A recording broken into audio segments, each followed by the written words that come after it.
me, will you speak out about the innocence by the United States? A resistance is building up against proliferation. Pakistan and in Yemen and Somalia. I speak out on behalf of those innocent victims. They deserve an apology from you, Mr. Brennan. Ma'am. Well, how many people are you willing to Medea sacrifice? Benjamin is used to shock actions. Here, the pacifist militant is addressing Paul Brennan, the then anti-terrorist-in-chief for Obama. The drone strikes. I speak out on behalf of Abdul Rahman al-Awaki, 16-year-old born in Denver, killed in Yemen just because his father was someone we don't like. I speak out on behalf of the Constitution, on behalf of the rule of law. I love my country. You are making us less safe by killing so many innocent people around the world. Shame on you.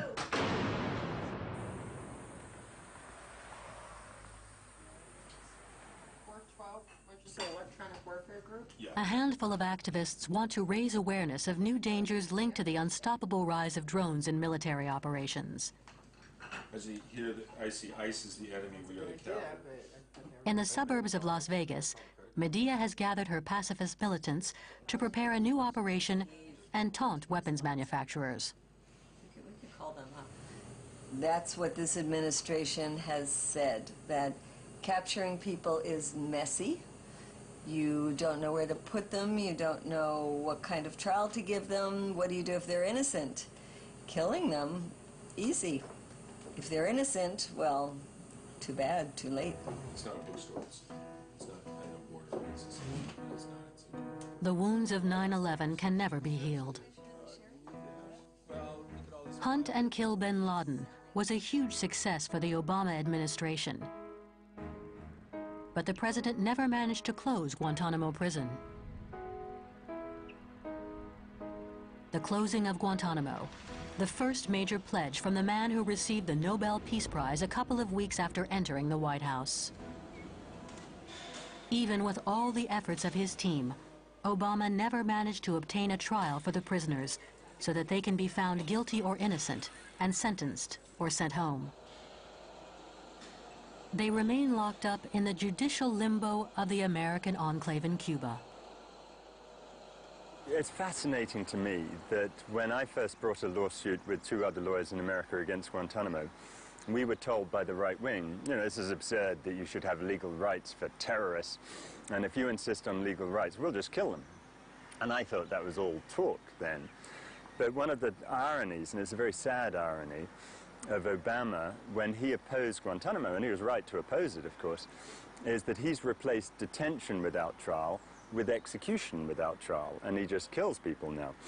And the idea that the intelligence that America has before they kill someone is better than the intelligence they have as they lock someone up for 10 years in Guantanamo is just silly. So we can be pretty certain that the people they kill are as randomly inappropriate as the people they put in Guantanamo.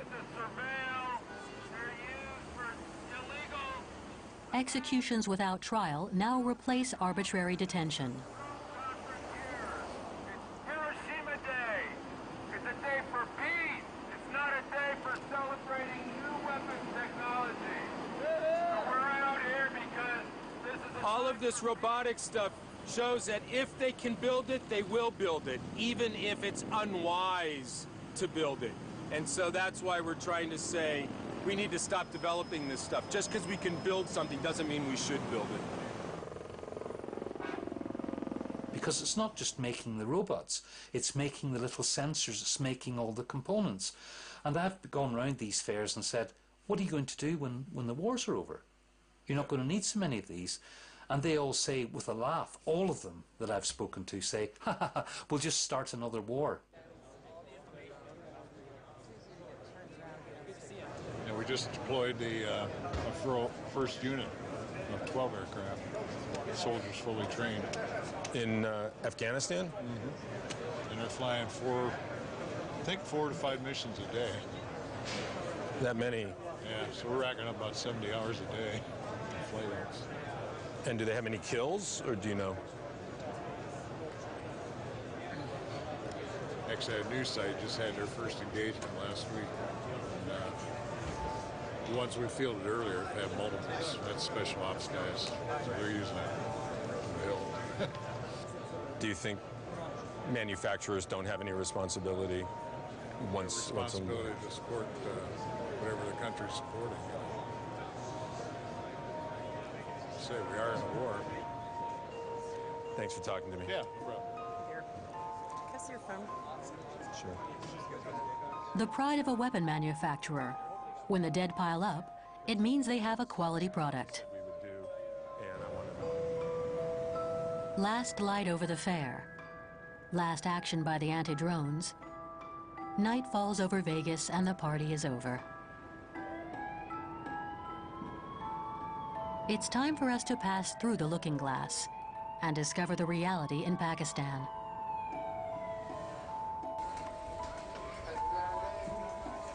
Pakistan, an ally of the United States, yet still exposed every week to American drone bombings.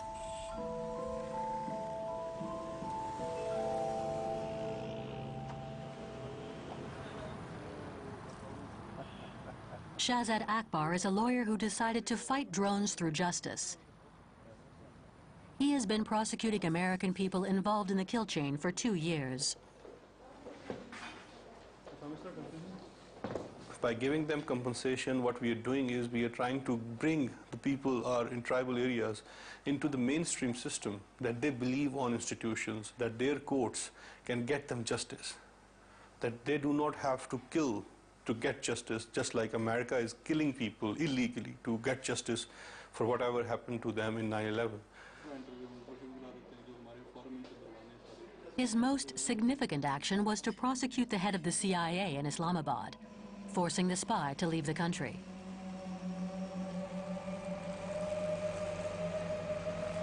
Despite his escape, Shahzad has no intention of giving up. If the judgment comes in our favor, it means that we will be having international arrest warrants against this person who was directly involved in drone strikes. Medea Benjamin supports Shahzad and brought a group of American pacifists to discuss with Waziristan representatives. Waziristan is the Pakistani province bordering Afghanistan, a location that proves to be its curse. Shahzad persuaded these tribal chiefs to come and testify about their mourning to these Americans whose bombs and missiles they fear every day. Both brothers were killed in this strike, 17th March 2011. In that strike, there were about 50 people reported killed, all civilians, and a larger number of people killed were tribal elders. Shahzad opens the dialogue and translates for both parties, but the cultural divide remains obvious. Because they don't speak Urdu. So he's just, and secondly, they're quite intimidated by the cameras and so many Westerners and so many women as well. That's why there's no eye contact. And please avoid eye contact. I'll just start quickly with introduction. But I think we should avoid eye contact, so don't look at them directly? No, yeah, like an eye contact, you look at them, but they will be avoiding eye contact as well, because this is a tribal way of showing respect to women, that they keep their eyes lowered. The first reason that I came here is to offer my apologies as a citizen of the United States for what my country has done to your lives. And that is a very small thing, but it is what I can do. Secondly, I would like to ask you gentlemen, if you had a drone, what would you do with it? Sir ये कहेंगे कि हम अगर हमारे साथ drone attack हो तो हम अमेरिकी आवाम पर नहीं और CIA के एजेंट और खुसूसन ओबामा व्हाइट हाउस पर जरूर missile बरसाएंगे. So he's saying that if we have drones, we will not target America.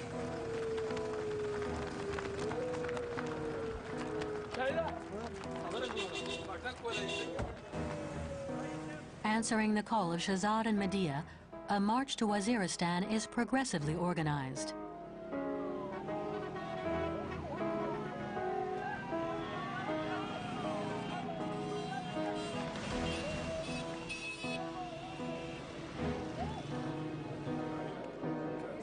They are soon reunited with Clive Stafford Smith, a lawyer specialized in the defense of inmates of Guantanamo.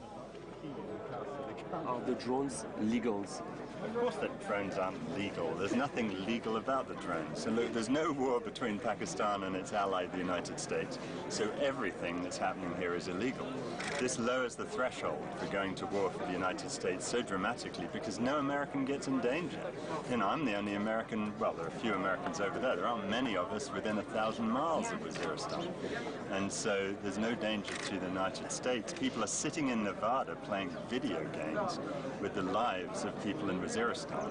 And that's lowered the threshold. You know, the United States wouldn't send F-16 bombers into Waziristan. They couldn't do that politically, but they can do it with drones. And that's what makes these things so very dangerous. It's amazing, the fact that we are here. We made it this far. We feel that we have helped raise the issue internationally, and we're very excited about being here. Soon, several hundred vehicles follow the crowd to an impressive gathering. Imran Khan, a national celebrity, leads the event. A candidate for the next presidential election, Imran is a very popular character in Pakistan, and his bid should not be dismissed. This is why he is taking a firm stance against drones with the intention of making a clear difference from the tepid reactions of the incumbent power.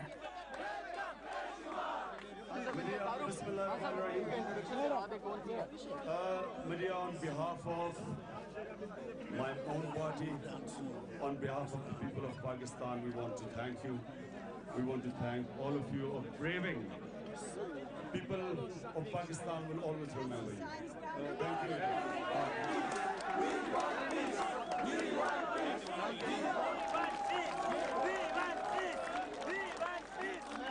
Pakistan is a shadow theater.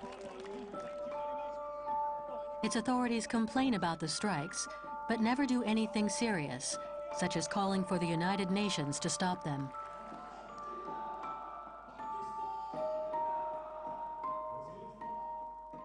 You know, if this was France, and if America or anyone else in the world was flying a drone over your hometown, and they were firing missiles at anybody there, there'd be World War III. I mean, the French Air Force would shoot the things down in a heartbeat. And, you know, when the Pakistan government says they're doing everything they can, you know it's not true. And you don't know quite what their motivations are, and I dare say they're quite complex as to whether some are just afraid of the Americans, some get so much money from the Americans that they don't want to do anything. I had one conversation with one of the Pakistan elite who honestly said to me that the Americans give us so much money that, you know, what's 3,000 people in Waziristan? You know, they can kill that many, they can kill more if they want. This is an unbelievably horrible attitude. And I'm not saying that's by all Pakistanis in government. I think there are some honest people who are opposed to it. But they've got to do a lot more than they're doing now. So let's suppose if drones are killing some low-level militants in Waziristan, can that qualify for US to say that these people will be killing in self-defense because they have some crazy thoughts in their mind, although they are unable to do anything against the United States, which is thousands of miles away from Afghanistan or Waziristan. But in our self-defense, we want to kill them because they have bad dreams about US. It's as silly as that. The number of attacks in Pakistan is already diminishing, but even if Medea and her friends were successful, other drones will soon take the stage. This industry benefited heavily from the Iraqi and Afghanistan wars. Its new goal is to bring back the machines tested on the battlefield so that tomorrow, in the skies of Western democracies, they can secure border lines and fight against criminals and terrorists. Lobbyists are working full regime to persuade public opinion to learn to love the drones, which will soon fly above our urban areas. Hello, I'm Henry Cuellar. Hi, I'm Buck McKeon, and we want to welcome you to the Buck McKeon and Henry Cuellar are the two representatives delegated by the drone industry to sell their machines to American congressmen. We face a new reality of increased violence along our southern border associated with illegal traffic. The all-purpose drone is coming next to your house. Drug traffic, illegal immigration, protests, antisocial behavior. It keeps an eye on everything. Our borders and coastal waters continue to face unique exposures to threats. The question with drones, with robotics and law enforcement is really not an if question, you know, should or shouldn't we, is it wise to use them this way? It's an inevitability.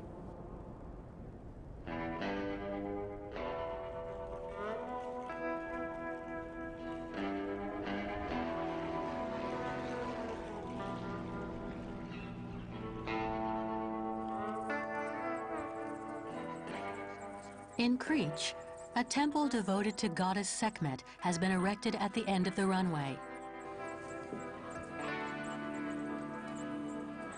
Candace, the priestess, performs ceremonies devoted to peace, while predators pass endlessly above her head.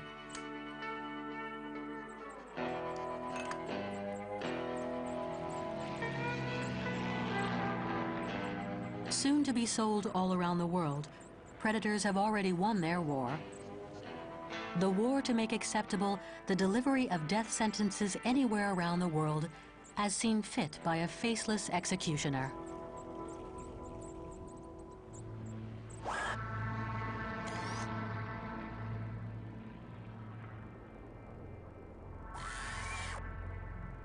So how popular are the predators around here? How popular are they? Yeah. We watch them all the time. I see them landing and taking off. And does people like living by these machines? Yeah, nobody cares. Nobody cares? Yeah. Military or civilian, humanity will soon learn to live under the eyes of drones. Citizens of a democratic country, you can certainly hope for a few legal guarantees. Citizens of a weak state or zone declared enemies by superpowers, your fate will quickly be decided. Catastrophic United States policies that has achieved exactly the opposite of its stated goal. So its stated goal is to reduce extremism. Instead, every time you kill someone, you create another group of people who hate you, and you increase extremism. But it doesn't just do that in Waziristan. You know, the thing that's difficult for, apparently, the Pentagon to understand is there's no one in Waziristan who could possibly threaten the United States. But if you go killing people in this hypocritical way, what you do is you anger people all around the world, including in America.